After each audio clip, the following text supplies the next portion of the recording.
Hello friends, இன்று உங்களோடு share பண்ண போகுന്ന சப்ஜெக்ட் கொத்தவரங்காயை பற்றி ஒரு சின்ன அவேர்னஸை கொடுக்க போகிறேன். கொத்தவரங்காய் வேரிகோஸ் பெயின், வேரிகோஸ் வீக்கம், வலி இதெல்லாம் இருந்தால் இதை தடுக்கிறக்க கொத்தவரங்காய் டெய்லி நம்ம ஒரு 100 கிராம் டெய்லி சாப்பிட்டு வந்தால் அந்த வேரிகோஸ் பெயினை, வலியை, வீக்கத்தை குறைக்க முடியும். டெய்லி 100 கிராம் கொத்தவரங்காய் நம்ம டெய்லி சாப்பிட்டுட்டு வந்தால் இது நல்ல ஒரு பிளட் சர்க்குலேஷனை கொடுத்து அந்த வீக்கத்தை குறைக்கும். அதே மாதிரி இது ஒரு நல்ல நார் சத்துள்ள ஆகாரம்.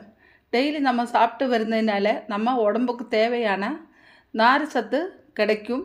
அதே மாதிரி நல்ல ஒரு ஃபைபரும் கூடி இதில் அடங்கி இருக்குது. இது பிடிச்சிருந்தா subscribe, like, comment, share. Thank you.